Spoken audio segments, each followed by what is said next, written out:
오늘 우리에게 주신 하나님의 말씀은 신약성경 마가복음 10장입니다. 마가복음 10장 32절에서 34절의 말씀입니다. 신약성경 72쪽에 있습니다. 마가복음 10장 32절에서 34절의 말씀입니다. 이제 하나님의 말씀을 경청하시겠습니다. 예루살렘으로 올라가는 길에 예수께서 그들 앞에 서서 가시는데 그들이 놀라고 따르는 자들은 두려워하더라. 이에 다시 12 제자를 데리시고 자기가 당할 일을 말씀하여 이르시되 보라, 우리가 예루살렘에 올라가노니 인자가 대제사장들과 서기관들에게 넘겨지매 그들이 죽이기로 결의하고 이방인들에게 넘겨 주겠고 그들은 능욕하며 침뱉으며 채찍질하고 죽일 것이나 그는 3일 만에 살아나리라 하시니라. 아멘. 이 말씀으로 은혜 주실 줄 믿습니다. 방금 읽은 말씀은 예수님께서 이 땅에 오신 목적을 우리에게 분명하게 가르쳐 주시는 말씀입니다. 예수님께서 이 땅에 오신 목적은 죽기 위해서 오셨다고 말씀하셨고 이 말씀을 오늘 처음 말씀하신 것이 아니라 앞서도 2번이나 더 말씀하셔서 총 3번을 말씀하셨습니다. 마가복음 8장, 9장, 10장 이렇게 각각 말씀하셨는데 그 하신 말씀의 배경이 다르고 의미가 다릅니다. 마가복음 8장 31절에 보면 예수님과 제자들이 빌립보 가이사라에 갔을 때에 베드로가 예수님을 보고 주는 그리스도이십니다 라고 예수님을 메시아로 그리스도로 고백했습니다. 그때 그 말씀을 들은 예수님께서 제자들에게 말씀하시기를 내가 고난을 받고 죽을 것이라 말씀하셨습니다. 제자들이 예수님을 그리스도라 고백하니 너희가 고백하는 그리스도가 참된 그리스도가 어떤 분인가를 너희가 깨달아라 말씀해 주신 것입니다. 그 그리스도는 권세와 권력을 쥔 그리스도가 아니라 고난받고 죽임을 당하는 그리스도이심을 알려주신 것입니다. 두 번째는 마가복음 9장 31절 말씀에 예수님이 변화산에서 영광스러운 모습으로 변화되시고 그리고 산에 내려오셔서 그 산 아래에 귀신 들린 아이를 치료해 주신 이후에 말씀하셨습니다. 그렇게 치유하신 이후에 제자들에게 내가 죽음을 당하리라 했습니다. 제자들이 예수님의 영광스럽게 변화된 모습을 보고 또 귀신을 쫓아내시는 그 권능을 보고서는 마음이 붕 떠서 우리가 저런 영광과 권세를 누리게 될 것이라 기대하는 그 제자들에게 예수님께서 내가 죽어야 하리라 말씀하셨습니다. 세 번째 오늘 우리가 읽은 말씀입니다. 부자가 하나님 나라에 들어가기가 어렵다 하시고서는 제자는 현세에서 현실에 살아가는 삶의 자리에서 나와 복음을 위하여서 고난을 당하니라 박해를 받아야 하리라 제자도에 대해서 말씀하셨습니다. 그 말을 들은 제자들이 다 놀랍고 두려워했습니다. 놀랍고 두려워하는 제자들에게 말씀하시기를 나도 그렇게 고난받고 죽음의 길을 가게 될 것이라 말씀하시고 두려워하는 제자들에게 용기를 내어 나를 따르라는 의미로 말씀하신 것입니다.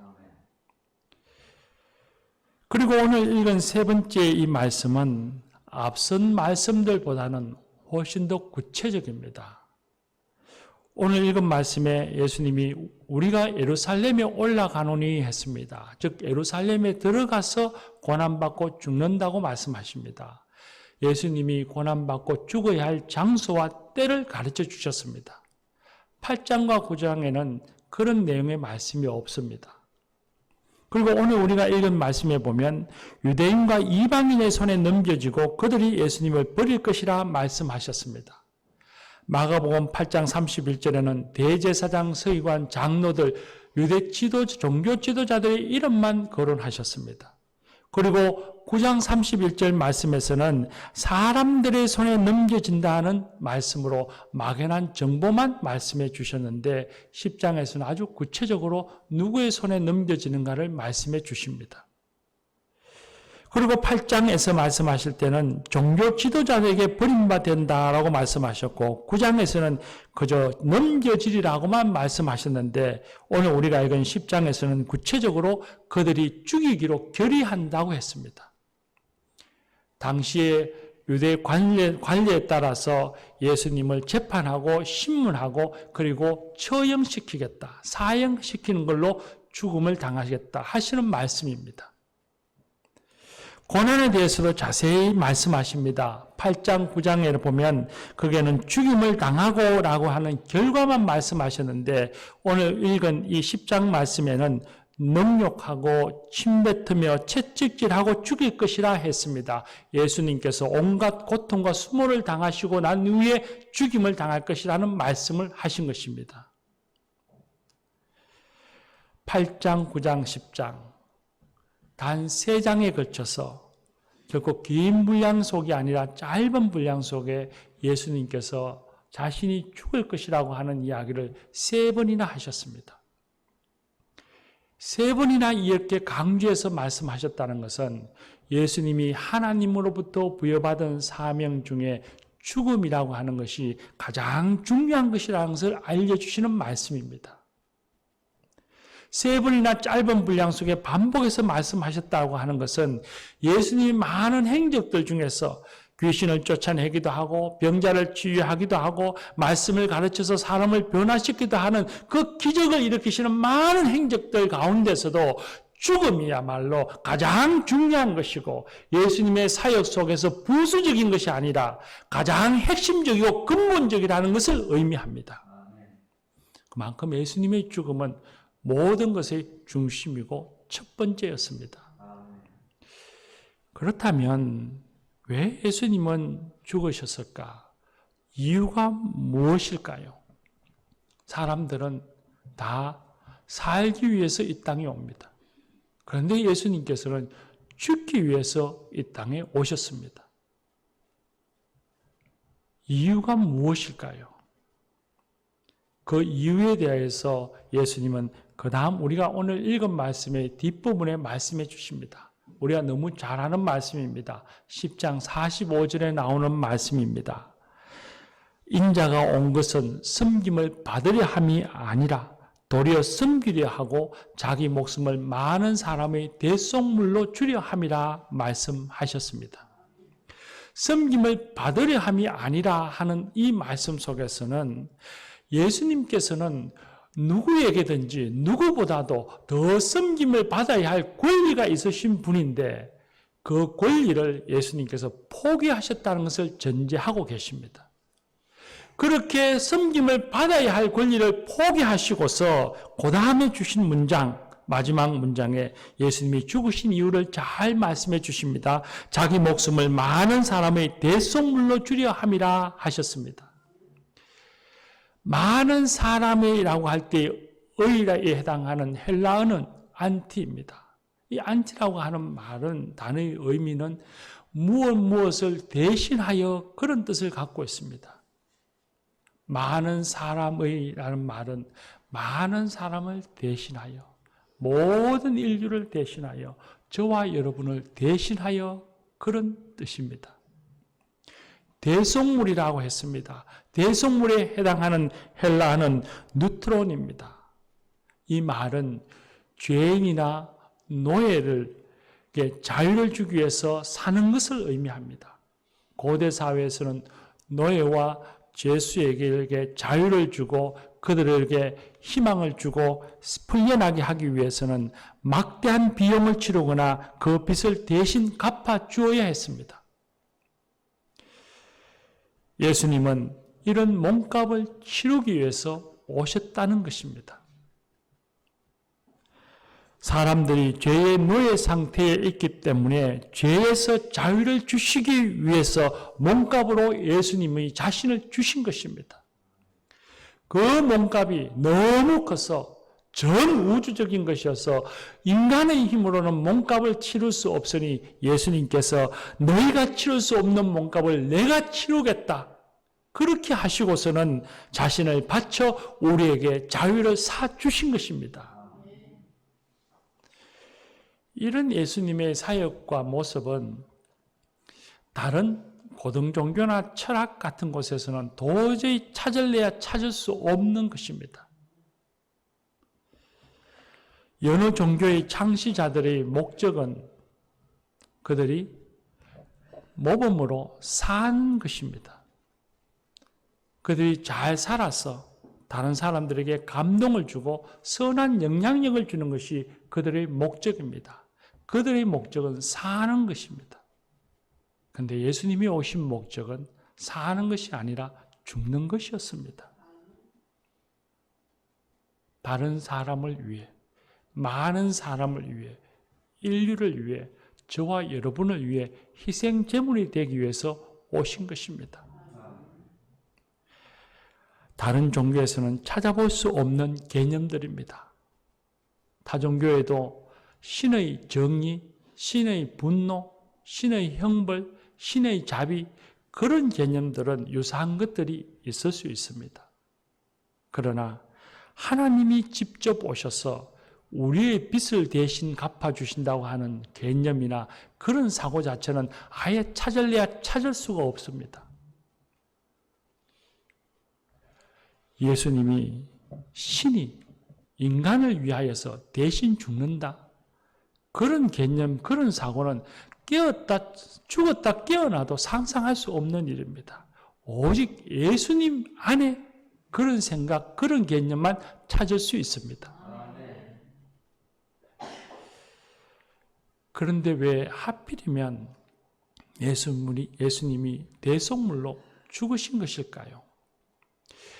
사랑의 하나님이시고 권능의 하나님이시라면 우리의 죄를 용서하시고 자유를 주시기 위해서 그저 말로만으로도 내가 용서해 주마, 내가 자유하라, 그렇게 하시면 다 될 것 같은데 그러지 않고 하나님은 예수님을 우리의 대속물로 주셨습니다. 그 이유는 예수님이 하나님의 사랑에도 불구하고 돌아가신 것이 아니라 예수님이 하나님이 우리를 사랑하시기 때문에 돌아가신 것입니다. 진정한 사랑은 대신 희생해주는 사랑이기 때문입니다. 자녀를 양육할 때를 한번 생각해 보십시오. 자녀는 부모에게 의존하며 살아가는 존재입니다. 스스로 무엇을 챙길 수 없습니다. 자녀는 의존적인 존재였는데 시간이 지나면 저절로 독립적인 존재로 자라나는 것이 아닙니다. 부모가 20년 가까운 긴 세월 동안에 자신을 포기하고 도와주어야만 비로소 자녀가 독립적인 한 성인으로 자라날 수 있습니다. 그런데 자녀를 양육하는 일이 쉽지 않습니다.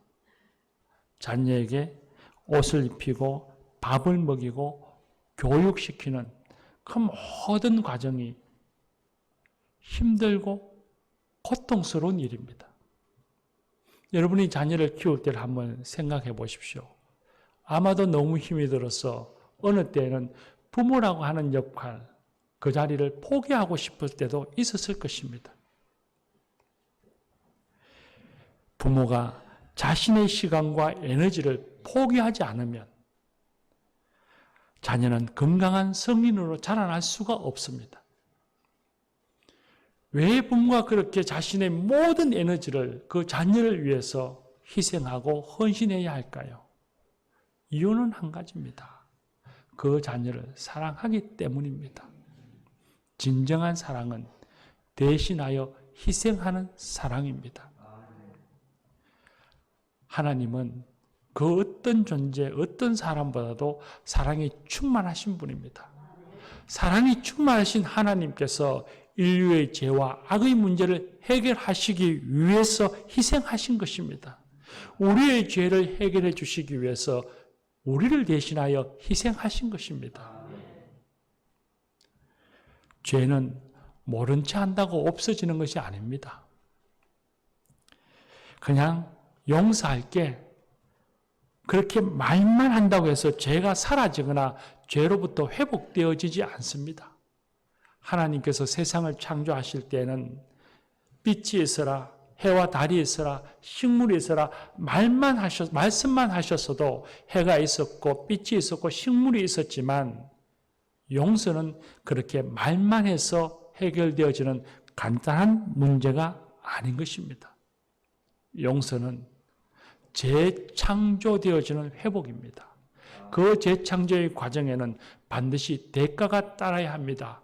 반드시 고통이 따라와야 합니다.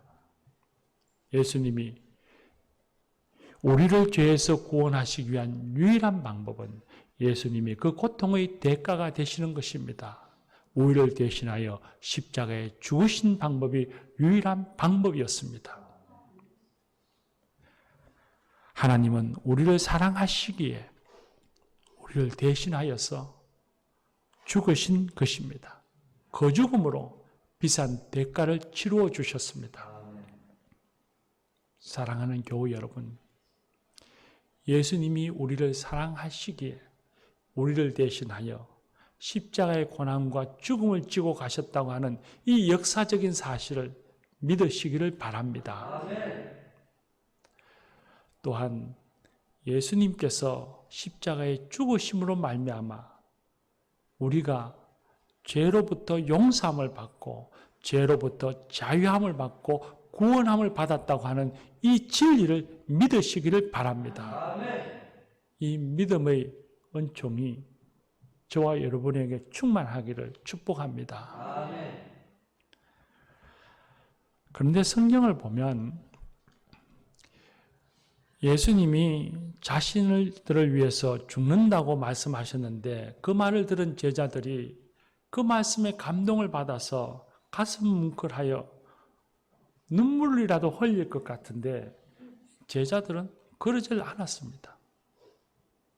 성경을 자세히 보면 마가복음 8장에서 예수님이 첫 번째 죽음을 예언하실 때에는 예수님이 드러내놓고 말씀하시는데 베드로가 그 말씀을 듣고서는 예수님 안 됩니다. 그러면서 예수님의 팔을 붙잡고 항변했습니다. 그때 예수님이 베드로에게 하신 말씀이 사탄아 내 뒤로 물러가라. 하나님의 일을 생각하지 아니하고 사람의 일을 생각하는구나 하시면서 책망하셨습니다. 두 번째 말씀인 마가복음 9장에서는 예수님이 내가 죽음을 당하리라 말하는데 제자들은 예수님이 그 말씀을 깨닫지도 못하고 묻지도 못하고 아무 생각 없이 있다가 노상에서 길을 걸어가다가 서로 누가 큰지 다투었습니다.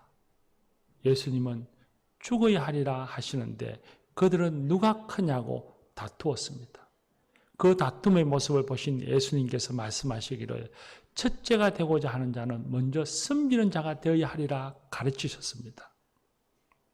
오늘 우리가 읽은 세 번째 말씀에 보면 예수님이 예루살렘에 들어가서 고난받고 죽어야 하리라고 말씀하시는데 그 말씀을 들은 제자 중에 야고보와 요한이 예수님께 찾아와서 말하기를 주의 영광 중에 우리 형제 하나는 주님의 우편에 하나는 좌편에 앉게 해주십시오.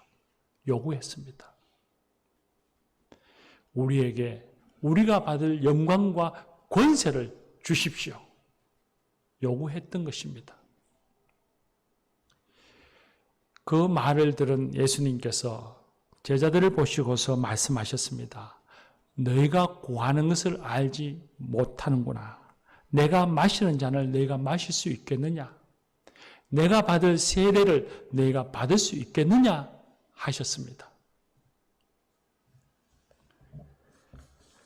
제자들은 여러 번 예수님께서 가야 할 길, 예수님께서 우리를 대신해서 자기를 죽음의 길로 가야 한다는 것을 말씀하셨지만 제자들은 깨닫지 못했습니다. 아마도 예수님께서는 깨닫지 못하는 제자들을 보면서 생각하셨을 것입니다. 아직도 깨닫지 못하다니 처음부터 다시 시작해야 하는구나 하셨을 것입니다. 제자들의 무지함을 보면서 예수님이 안타까워하셨다면 우리는 어떻습니까? 우리는 성경 말씀을 보면서 제자들의 무지함을 봅니다.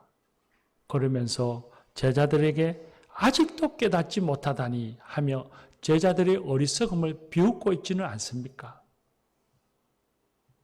그러나 실상을 보면 오히려 우리가 예수님의 말씀과 죽음에 대해서 제대로 깨닫지도 못하고 살아가는 것은 아닌지 우리를 살펴보아야 합니다. 예수님이 우리를 대신하여 고난받고 죽으셨다고 하는 사실을 우리는 다 압니다. 제자들은 오늘 말씀을 들을 때에 예수님의 죽음의 현장을 보기 전입니다. 그러나 우리는 성경 말씀을 통해서 예수님이 우리를 대신하여서 십자가의 그 험한 고난과 죽음을 지고 가셨다는 사실을 우리는 잘 알고 있습니다. 그리고 그 사랑으로 인해서 우리가 세상에서 얼마나 소중한 존재인지를 깨달아 알게 되었습니다. 예수님의 사랑을 알기 전에는 이 세상의 수많은 사람들 중에 나는 그저 어느 한쪽 귀퉁이에 살고 있는 무가치한 존재라고 여겼는데 예수님이 우리를 위해서 죽으신 그 사랑, 나를 위해서 죽으신 그 사랑으로 인해서 내가 이 세상에서 얼마나 소중한 존재이고 귀한 존재인지를 깨달아 알게 되었습니다. 감사합니다. 하나님께서 우리를 사랑하심으로 하나님 앞에서 의인이 되었습니다. 하나님의 사람이라고 하는 자부심을 갖게 되었습니다. 하나님의 자녀라고 하는 권세를 갖게 되었습니다. 그런 많은 선물을 받았는데 우리의 생각과 삶은 그 선물을 주신 예수님을 닮아가고 있는지 살펴보아야 합니다. 우리는 예수님 안에서 모든 것을 가졌습니다. 그 모든 것은 오직 은혜를 통해 선물로 우리에게 주셨고 우리는 그 선물을 받았습니다. 그 모든 것을 선물로 주신 예수님이 기뻐하시도록 우리가 최선을 다해서 사랑의 삶, 섬김의 삶을 살고 있는지 돌아봐야 합니다. 예수님이 자신이 온 이유를 제대로 깨닫지 못하는 제자들에게 오늘 우리가 읽은 말씀 42절에 보면 무지한 제자들에게 하신 말씀이 있습니다. 이방인의 집권자들이 그들을 임의로 주관하고 그 고관들이 그들에게 권세를 부리는 줄을 너희가 알거니와 너희는 그렇지 않을 거니 너희들은 그렇게 해서는 안 된다 말씀하셨습니다. 이 말씀은 대부분의 사람들이 권력을 통해서 사람들에게 영향력을 주려고 그렇게 살아가는 것을 꼬집은 말씀입니다. 사람들에게 영향력을 주기 위해서 권세를 통해서 힘을 통해서 행세하려고 하는 것이 얼마나 어리석은 것인지 가르쳐 주신 말씀이고 그렇게 해서는 되지 않는다는 말씀입니다. 아멘. 제자들에게 전혀 다른 방법을 사용해야 한다고 말씀하신 것이고 그 말씀은 희생적인 사랑을 퍼부어야 한다는 말씀입니다. 아멘. 그렇게 희생적인 사랑을 행하면 사람들이 자신을 위해서 희생하는 제자들을 보고 교회를 보고 감동을 받고 영향력을 받고 변화될 것이라는 말씀인 것입니다. 아멘. 교우 여러분, 권력이나 힘을 통해서 얻은 영향력으로는 사람을 변화시킬 수 없습니다. 세상을, 우리가 사는 사회를, 우리가 속해진 공동체를 변화시킬 수 없습니다. 진정한 영향력은 힘에서 나오는 것, 권세에서 나오는 것이 아니라 희생적인 사랑, 참된 사랑에서 나오는 것입니다. 아멘. 가정을 한번 보십시오. 가정에서 부모가 권위로만 자녀를 양육하면 자녀들은 변화되지 않습니다. 부모로부터 선한 영향력을 받을 수가 없습니다. 권위가 아니라 사랑으로서 자녀를 양육할 때에 자녀들과 친구가 되어지고 자녀들이 부모로부터 선한 영향력을 받고 그 자녀들이 변화된 삶을 살며 건강한 사람으로 자라나는 것입니다. 마더 테레사라는 소녀를 우리는 잘 압니다. 그분은 1946년에 길을 가다가 가난한 자를 위해서 봉사하며 살아라는 하나님의 음성을 듣고서 인도의 캘커타에 있는 빈민촌에 들어가서 삽니다. 그 캘커타의 빈민촌은 여러분이 텔레비전에서 보셨는지겠지만 거기는 변변한 집 한 채가 없는 전부 넉마주로 사는 그런 아주 열악한 빈민촌입니다. 마더 테레사는 그곳에서 그런 가난한 사람들과 함께 먹고 마시고 자며 일생을 살고 죽은 사람입니다. 그런 마더 테레사의 삶과 가르침을 기록한 저술가가 한 사람이 있습니다. 미국 클레몬트 대학교의 교육학 학장을 지냈던 메리 포플리라는 사람입니다. 이 메리 포플리는 미국 사회에서도 인정받는 교수 직업을 가진 사람이었지만 자신의 직업이나 자기의 삶에 대해서 자부심을 가진 것이 아니라 회의적이었습니다. 그 회의감을 견디지 못해서 마더 테레사의 소식을 듣고서 그 공동체에 들어가서 인도 캘커타의 그 빈민촌에 들어가서 2개월 동안 테레사와 함께 생활합니다. 그리고 돌아온 이후에 다시 교정으로 돌아왔습니다. 돌아와서 그녀가 말하기를 자신의 캘커타는 학생이고 학교이다 말하고 학생들을 가르치는 것을 기쁨으로 섬겼습니다. 과거에는 기독교적인 세계관을 한 번도 말한 적이 없었지만 그 이후로부터는 그런 학생들에게 그녀는 기독교적인 세계관을 가르치고 기쁨으로 그 학생들을 섬기며 살았습니다. 그리고 그녀는 마더 테레사의 삶과 가르침, 그 활동을 기록한 책을 지었는데 그 책의 제목을 지금 머물러 있는 곳을 더욱 사랑하라고 지었습니다. 지금 머물러 있는 곳, 지금 서 있는 곳, 지금 살아가는 그 삶의 자리에서 더욱 사랑하라라고 제목을 정했습니다. 교우 여러분, 누구에게나 섬김의 삶을 살고 사랑하며 살아야 할 캘커타가 있습니다. 모든 사람에게는 너나 할 것 없이 더욱 사랑해야 할 캘커타가 있습니다. 사랑할 수 있는 조건이 제대로 갖춰져 있지 않지만 그래도 사랑을 멈추지 말아야 할 캘커타가 우리 모두에게 있습니다. 그것이 여러분의 가정일 수 있고 교회일 수도 있고 직장일 수도 있고 여러분이 속한 어느 공동체일 수도 있고 우리 사회일 수도 있을 것입니다. 그리고 그 대상은 가족일 수도 있고 교우들일 수도 있고 직장 동료들일 수도 있고 오랫동안 사귀었던 친구일 수도 있고 오늘 만나는 사람일 수도 있을 것입니다. 교우 여러분, 그들에게 아무런 대가 없이 주님이 우리에게 주셨던 것처럼 그렇게 우리가 사랑하고 섬기며 살아가십시다. 아멘. 많은 사람들이 너나 할 것 없이 다 이 시대에 무거운 짐을 지고 살아가고 있습니다. 그 무거운 짐을 나누어 지며 살아가십시다. 아멘.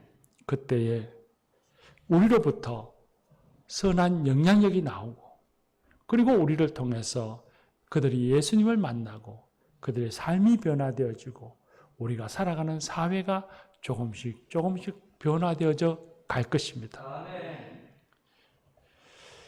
독일의 유명한 경건주의자요 모라비안 교회의 창립자인 진젠도르프 백작이라고 하는 이가 있습니다. 그는 백작 귀족이었습니다. 부와 명성을 가진 사람이었지만 그는 일생 동안 그 부와 명성을 다 내려놓고 부를 가난한 사람들에게 주고 일생을 섬기면서 이타적인 삶을 살았던 그런 사람입니다. 그런데 그가 그렇게 이타적인 삶을 살았던 계기가 하나 있었습니다. 19살 청년 때에 학업을 마치기 위해서 유럽의 수도 여러 곳을 다녔습니다. 여행하는 중에 어느 날 디셀도르프 미술관에서 가시관을 쓰신 예수님을 그린 도메니코 페티의 이 사람을 보라 하는 작품을 보았습니다. 여러분 스크린에 나오는 저 그림입니다. 저 그림 십자가에 달리신 예수님을 가만히 한참 동안 바라보고 있던 이 진젠도르프는 저 그림 밑에 화가가 쓴 글씨 하나를 발견했습니다. 그 글은 내 너를 위해 이 모든 일을 했는데 너는 나를 위해 무엇을 하려느냐 하는 글이었습니다. 이 글을 본 진젠도르프는 인생에 완전히 새로운 삶을 살게 되었습니다. 교우 여러분, 진젠도르프에게 하셨던 이 주님의 말씀이 예수님이 오늘 우리들에게 하시지 않겠습니까? 기도합시다.